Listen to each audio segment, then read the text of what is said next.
Okay, Bismillahirrahmanirrahim.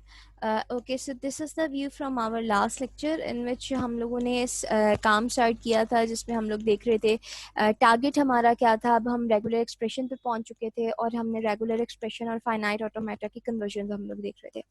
सो conversion जो है वो इन दो चीज़ों में बिल्कुल वैसी होगी जैसे हम लास्ट टाइम लास्ट कुछ लेक्चर से देखते आ रहे हैं, जिसमें हमारे पास अब दो चीज़ें आ चुकी हैं, फाइनाइट ऑटोमेटा, और now we are much aware about the regular expression. So what are next target कि वी हैव टू लर्न कि भी एक फाइनाइट ऑटोमेटा से आप रेगुलर एक्सप्रेशन किस तरह जनरेट करते हो, और एक रेगुलर एक्सप्रेशन दी हो तो उसका आप डायरेक्ट फाइनाइट ऑटोमेटा कैसे डेवलप करते हो। ठीक है, सो अल्टीमेटली हमारा जो टारगेट है वो लास्ट टाइम जहाँ पे एंड हुआ था वो यही था कि we have some finite automata with us, और हम लोगों ने उसको रेगुलर एक्सप्रेशन में क्या करना था, कन्वर्ट करना था। ओके, सो रेगुलर एक्सप्रेशन में जब आप कन्वर्ट करते हो तो there is a quick method जिसमें हम लोगों को पता होता है कि अच्छा फाइनाइट ऑटोमेटा बना हुआ है। Now we are much aware कि इस फाइनाइट ऑटोमेटा को रीड कैसे करना है, या ये काम क्या कर रहा है, या हमें ये किस तरह की स्ट्रिंग्स जो है वो जनरेट करके देगा। So on the behalf of dart learning हम लोग जो है वो डायरेक्ट भी इस चीज़ को परफॉर्म कर सकते हैं। ओके, सो डायरेक्ट कन्वर्जन से मुराद ये है कि we have ultimately two methods जिसमें हमारे पास फाइनाइट ऑटोमेटा दिया हो और हमने उसको रेगुलर एक्सप्रेशन में कन्वर्ट करना हो, जिसमें से सिंपलेस्ट एंड क्विकेस्ट मेथड ये है कि हमें उसकी नो हाउ पता हो कि how to read that particular finite automata और हम उसको डायरेक्ट उसकी एक्सप्रेशन जनरेट कर लें, like we did over here, ये जो ऊपर मेरे पास बनी हुई हैं डायग्राम्स। या फिर हम लोगों ने क्या चीज़ की थी, हम लोगों ने एक सेकंड मेथड देखा था, दैट वाज द ऑर्डन्स थ्योरम। और ऑर्डन्स थ्योरम में हमने कुछ पर्टिकुलर डेफिनेशन पढ़ी थी और उस डेफिनेशन के अकॉर्डिंग हम लोगों ने फाइनाइट ऑटोमेटा से रेगुलर एक्सप्रेशन जनरेट किया था। Arden's theorem is the long method, तो आपको बताया था नॉर्मली जो आपके यूनिवर्सिटी के एग्ज़ाम्स होते हैं उसमें अगर एक ज़्यादा मार्क्स का एक क्वेश्चन आया हो, लाइक 5 मार्क्स और वट एक थोड़े से ज़्यादा अमाउंट में मार्क्स का नंबर आया हो, या फिर पर्टिकुलरली उसने मेंशन किया हो कि okay that's the Arden theorem, इस मेथड से आपको करना है, या फिर लॉन्गेस्ट मेथड उसने आपको बताया, तो डेफिनेटली आपको जो कन्वर्जन करनी होती है वो आप डायरेक्ट कन्वर्जन नहीं करते हो, वो आप एक प्रॉपर मेथड से करते हो, that is your Arden theorem. Okay, but the other thing is कि यू हैव टू नो कि अगर आपके सामने एक फाइनाइट ऑटोमेटा दिया हो एंड दैट्स अ 1 मार्क्स और 0.5 मार्क्स और 2.5 मार्क्स, तो आपको क्विकली उसको अगर कन्वर्जन करनी है तो आपको पता हो कि आप उस time you don't have time कि आप प्रॉपर ऑर्डर्स मेथड करो, आपको डायरेक्ट कन्वर्जन करनी भी आनी चाहिए। ठीक है, so ultimately our target was कि हम लोग जो है वो फाइनाइट ऑटोमेटा से रेगुलर एक्सप्रेशन में कन्वर्ट कर रहे हैं अपनी चीज़ों को। So if I am randomly going to draw some automata in front of you, uh, let me do that. Let's suppose I have a state. Let me draw it and then I will start. Okay, so हमारे सामने एक journal finite automata बना हुआ है। ये आपके सामने Q0, Q1, Q2 के बजाय जो है वो किसी भी और नाम की हो सकती हैं, स्टेट्स ABCD इनपुट सिंबल्स के अलावा 0 1 के भी हो सकते हैं, किसी भी तरह के हो सकते हैं।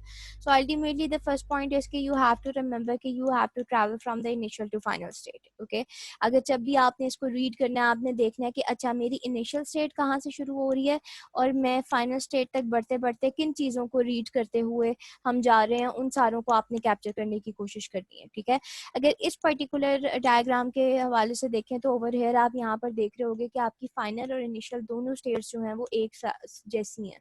आपकी इनिशियल स्टेट भी वही है जो आपकी फाइनल स्टेट है। कैसे पता लगा? एरो मुझे निशान मिले तो इसका मतलब मेरी इनिशियल स्टेट है, डबल सर्कल मुझे मिले तो इसका मतलब मेरी फाइनल स्टेट है। नॉर्मली ऐसा नहीं हो रहा होता कि लेकिन general there are some finite automatas जिसमें आपकी फाइनल स्टेट अगर है ही नहीं, ठीक है, या देयर आर समथिंग जो बेसिकली नल को जो है वो कर रहे होते हैं, जो स्ट्रिंग को एक्सेप्ट कर रहे होते हैं, and then there are something जिसमें आपके पास इनिशियल स्टेट के शुरू होते ही फाइनल स्टेट भी आ जाती है। ठीक है, तो समहाउ आपने यहाँ पर एक तो ये चीज़ देख ली कि कैसे मूव करना है, from the initial to final state करना है। ओवर हेयर हमारी सिमिलर स्टेट है, पहली चीज़ हो गई। दूसरी चीज़ आपने ये देखनी है कि आपने यहाँ पर साइकिल्स को देखना है। ठीक है, पहली चीज़ हो गई कि आपने इस तरीके से मूव करना है जो लास्ट टाइम हम लोगों ने देखा था, और सेकंड चीज़ जो आपने अब याद रखनी है वो है कि आप साइकिल्स देखें कि कितने साइकिल्स आपके इस पर्टिकुलर डायग्राम में, इस मशीन में बने हुए हैं, ठीक है। उन साइकिल्स को आपने कैप्चर करते जाना है, तब आपको पता लगता जाएगा कि ओके हाउ यहाँ पे what kind of strings this particular automaton is going to accept. Okay, so अगर आप यहाँ पर देखो कि आपका फर्स्ट साइकिल क्या है, फर्स्ट साइकिल आपका बन रहा है, हम कैसे पता लगेगा, हमें ये से पता लगेगा कि हम मूव कैसे कर रहे हैं। अब देखो पहली स्ट्रिंग जो इस पे सबसे पहले आ सकती है वो ये है, जो हमने यहाँ पर ये वाली अरेंजमेंट की है ए की। We started from here, we started from here, और हमारा यहाँ पे पहला साइकिल किस तरह बन रहा है, यहाँ पर सिंगल ए बन सकता है, ठीक है, डैट इज सिंगल ए। हमारा यहाँ पर एक ए वाली स्ट्रिंग भी हम कहेंगे कि ओके दैट्स अप्रूव्ड। हम यहाँ पे मल्टीपल ए वाली स्ट्रिंग भी ए पर्टिकुलर ऑटोमेटन क्या करेगा, अप्रूव करेगा। और क्या हम यहाँ पर कुछ भी ना भेजें, नल वैल्यू भेज दें, तो क्या वो भी अप्रूव करेगा? यस, बिल्कुल अप्रूव करेगा, क्योंकि हम आते साथ ही यहाँ पर जो है वो फाइनल स्टेट में जो है वो आ चुके हैं, ठीक है। तो पहला सर्कल जो है वो इसको टारगेट कर रहा है कि अगर आपके पास सिंगल आ रहा है, मल्टीपल एज आ रहा है या नल आ रहा है, तो we are going to accept that thing over here. तो एक चीज तो मेरी ये बन गई, वो कौन सी बन गई कि अगर मैं यहाँ पर लिखूं,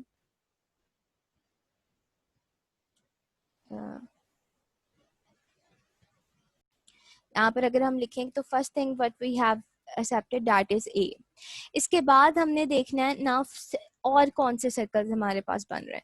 तो सेकंड सर्कल अगर आप देखो तो this is, if this is your initial state, तो अल्टीमेटली ध्यान से देखना, अल्टीमेटली अगर आप यहाँ से इस तरफ बढ़ गए, मेरी बात ये वाली बात ध्यान से सुनिए, अगर आप यहाँ से इस तरफ बढ़ गए तो आपकी एंडिंग कहाँ होगी, मींस कि आपकी एक्सेप्टेंस कहाँ होगी, तब होगी जब आपको फाइनल स्टेट मिलेगी। तो यहाँ हमारे पास, हम अगर इस साइड पे बढ़ गए हैं तो फाइनल स्टेट पे हम कैसे वापस आ रहे हैं, when we are going to read B, when we are going to read C, ठीक है, with an option, ठीक है, that's an option क्योंकि सेल्फ लूप है, ठीक है, and then we are going to read D over here, ठीक है।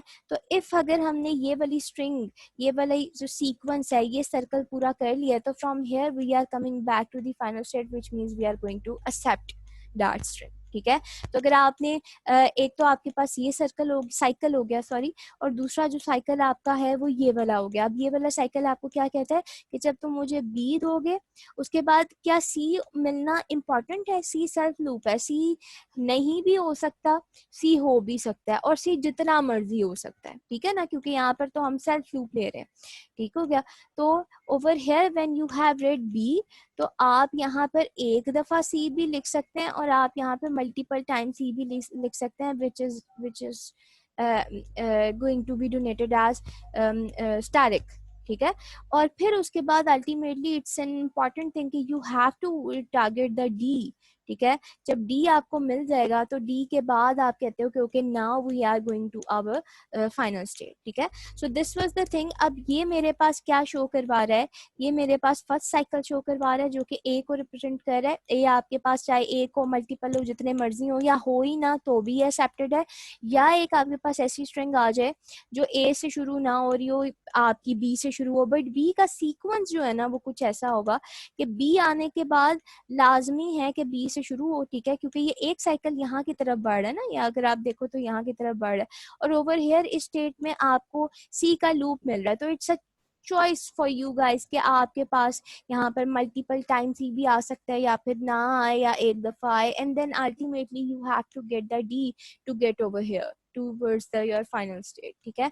so that's your first cycle and that's your second cycle। और फिर क्या आप एक ही एक ये ले सकते हो, बड़ी इंपॉर्टेंट चीज है, इसको आपने याद रखनी है, क्योंकि उसके बाद आपके लिए काफी सारे काम है, ठीक है, जो करनी है। दैट इज दिस के अल्टीमेटली हमारे पास जितने मर्जी दफा ए आए, जितने मर्जी दफा मेरे पास ये स्ट्रिंग आए, और ये जो साइकिल्स हैं ये जितनी मर्जी दफा रन हो, हमें यहाँ पे कोई काउंट नहीं दिया हुआ कि इतनी दफा तुम्हें रन करना है।